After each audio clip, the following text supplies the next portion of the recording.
Is there some danger with laptop landlording? That is buying properties out of state, sight unseen, since that's where the best deals usually are. You're about to see me and two other contributors discuss this recently on a New York City television station. Then after this, I'm going to tell you more on what really goes on behind the scenes here and how you can dispel danger with buying properties sight unseen. Check this out. Coming up this evening. A new investment strategy is catching on. You can generate income from real estate just by working from your laptop. That and much more coming up on NTD Business.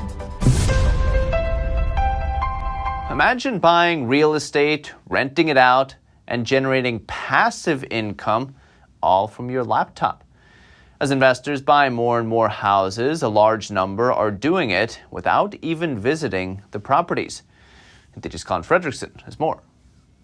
Investors are buying far more homes right now than they were before the pandemic, and among those investors include laptop landlords. Typically, the best deals nationally aren't in your own local market. The best deals are typically in other markets, so you want to buy in a market where you have a reasonable expectation of job growth and a diversity of economic sectors. Keith Weinhold is the host of the Get Rich Education podcast, as well as the author of 7 Money Myths That Are Killing Your Wealth Potential. Weinhold buys and rents real estate 100% from his laptop and phone without setting foot on the properties himself. I do research on the market, making sure that I'm buying a property in a growing job market. And then secondly, I do research on, who's a good turnkey real estate provider using things like, Google reviews and Yelp reviews. Investors can use data services to research neighborhoods online. They can look at things like crime rates, sales prices, and infrastructure. An educated investor can do turnkey investing. However, they need boots on the ground, like an experienced agent who they really trust thoroughly. Erin Sykes is the chief economist of Nest Seekers International, a luxury real estate brokerage firm. Sykes says investors need to intrinsically understand the community they're investing in. I would not recommend going in blind to an area that you don't know. You don't know the trends. You don't know those boots on the ground. You don't know agents. You don't know contractors. You don't know other landlords. You don't know the going rates. So all of those things you need to really have experience in. Sykes suggests it's more important to have someone visit the property, even if it's not yourself. She says the internet can be inaccurate and pictures in listings can be misleading. Well, we've been investing out of area for a long, long time, and we've always done it by traveling to the market, getting to know the market. Russell Gray is a co-host at the Real Estate Guys radio show. Gray believes in visiting the neighborhood in person. When you go into a new market that you haven't been to before, you're looking for things that you can't find online. You look at the quality of the infrastructure. Are the freeways well taken care of? Does the community appear to care about itself? You drive around neighborhoods, you look for signs of oversupply. Gray believes the internet is a powerful tool, but doesn't replace in-person visits. Colin Fredrickson, NTD News. Buying properties out of state, typically in the U.S. Midwest and South, because that's where you get a high rent income in proportion to a low purchase price for yourself. That's a profitability formula. More and more people are doing this. In fact, check out this Wall Street Journal article. Everyone's a landlord. Small-time investors are snapping up out-of-state properties. We're going to talk about how you can safely do this. This is the only way that I have bought property for years, and I've been doing it successfully. This creates passive income for you. So let's have a peek behind the curtain on how I shop for property remotely. This even includes how you can find a trusted human, like a vetted complete stranger on the street that you're looking to buy in another city, to go check out that area or property for you. But first, let's understand that your objectives are that you need to be able to recognize the character of a good market. You need to have a good relationship with the property management. You need to have a good level of confidence in the market's outlook for job and population growth. And these are things that move really slowly. Now let's go from larger scale to micro neighborhood scale. Atom Data Solutions can be worth an online visit. There are tons of real estate data and analytics there, like property tax, deed, mortgage, foreclosure, environmental risk, natural hazard, and neighborhood data. Redfin is another one. You've probably heard of this one. CoreLogic is a good data source. CoreLogic maintains a useful single-family rent index to see specifically how single-family rents are trending in certain metros. For apartments, check out Zumper.com, and they update their Zumper rent report monthly, which shows 1- and 2-bedroom apartment rent growth. Altos Research is a good source of real estate stats. Some other ones are John Burns Real Estate Consulting and Neighborhood Scout. Neighborhood Scout gives you neighborhood-specific crime, demographic, housing, school performance, and other real estate trends. Now, a lot of those that I've just mentioned, they are services that you have to pay for. But if you're doing this at some scale, some of those subscriptions could be more like an investment to you than they are an expense for you. Now, when you're doing your research, you've got to avoid the danger of oversimplification and overgeneralization. Like, let me ask you now, do you live in a high crime neighborhood? I hope you don't. You might, but you probably, I'm guessing that you don't live in a high crime neighborhood. Now, if you live in a safe neighborhood of a sizable city, then let me ask, is there more crime elsewhere in your city? Are there perhaps even a few high crime areas of your city? Yeah, there probably are. Well, sometimes people like to say something like, well, I read that Memphis has a lot of crime, high crime, so I'm not going to invest there. Well, where in Memphis is there high crime? High crime is not spread evenly across a metro, so a lot of people tend to overgeneralize. You know that there are certain parts of your own city that are good and that are bad. So the city that you live in, it might even have an overall high crime rate, but yet you can still live in a safe, clean place within that metro area. And it's funny, people tend to inherently know this and be mindful of this when they're talking about their own city, but yet when it comes to another city, there's this predisposition to coloring the entire city just one color. And I even find that well-traveled people tend to forget this and overgeneralize. Well, with that in mind, of course, another free resource that everyone knows about is Google Street View. Now, for long-term rentals, you typically don't want an astonishingly beautiful neighborhood, or else it's not going to be profitable for you, because beautiful neighborhoods, that's where rents only tend to be a little higher and property prices a lot higher. Well, that ratio hurts your profitability. So on Google Street View, for a long-term rental, you might look for what I'll call subtle signs of safety. Safety is more desired than beauty in this context, and here's what I mean. Do residents on the street that you're thinking about buying property in mow their lawns, or is there garbage strewn about instead? Is there evidence that residents are pulling back their trash can from the curb after it's picked up? I mean, things like this, they're really these sort of small pride of ownership symbols that can tell you a little more about a neighborhood.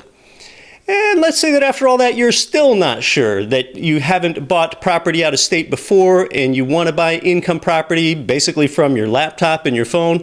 Let's say you still want a higher confidence level about remote property buying. What if you could just somehow ask someone in that local area to go physically look at the property? Or let's say you want something more that Google Street View can't show you, whatever that is. Let's say you've got a reason to be suspicious about an area and you just wish you could spend, say, 30 minutes on that street on a Saturday night. Just snap your fingers and be there to ensure that it's a quiet neighborhood.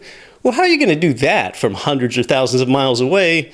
The answer is a service like WeGoLook.com and the WeGoLook app. They have over 20,000 lookers, or what they call them, they're agents really, and it dispatches them on the ground in that local area to verify claims made by internet sellers about their assets or property. So you can use something like WeGoLook beyond real estate as well, say if you want to go check out a piece of equipment. So you can leverage this global on-demand workforce to gather and validate information pretty much anytime, anywhere. When your knowledge goes up, your risk goes down, danger goes away. Now, I've actually never used WeGoLook. I just just haven't been that suspicious about something, although I do know some people that have used We Go Look. Hey, go ahead and put a like on this video here if you feel like I'm giving you some good value. I'd really appreciate the like. But let's say that you or someone does use We Go Look and that's satisfactory, and you're still, after all that, you think, well, I'm just not completely, like absolutely 100% sure that my next income property is going to be a winner.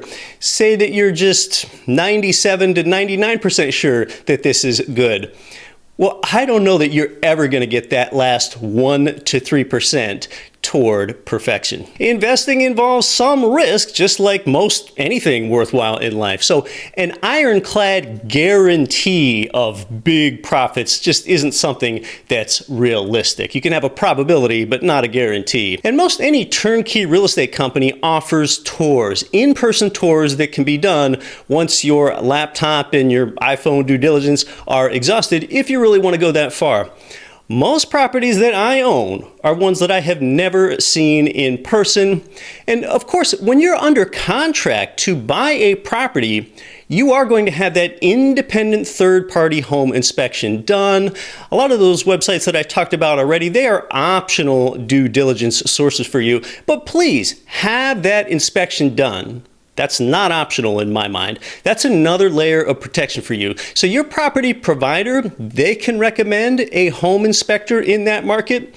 But if you think that they're in cahoots and that introduces some uncertainty for you, you can find an inspector through an online search yourself, of course.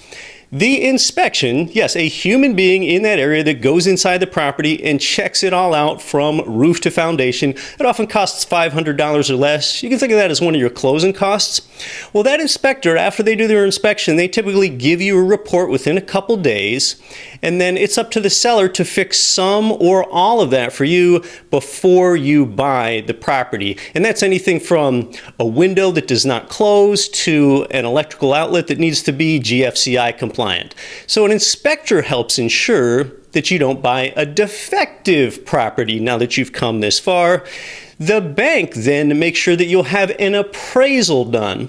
And the appraiser, they're not just there to ensure the quality of the bank's collateral, though that's one reason. They're essentially there to help see that you're not overpaying for the property. So there is just another independent check that you can manage from your laptop. You don't have to be there.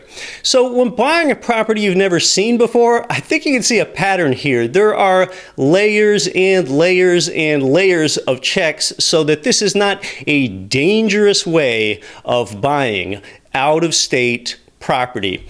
And think some more about that appraisal that the lender requires to be done. You know, banks don't make you, the borrower, visit the property in person. Banks are going to lend you 80% of the property value without you having to be physically present there. At some level, your lender understands that between the inspection and the appraisal, all these checks, that they have some protection, and so do you.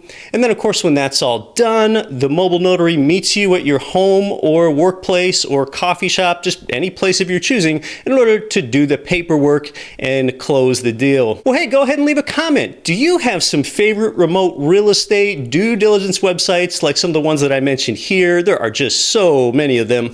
Let me know of some of your favorite real estate websites in the comments section here.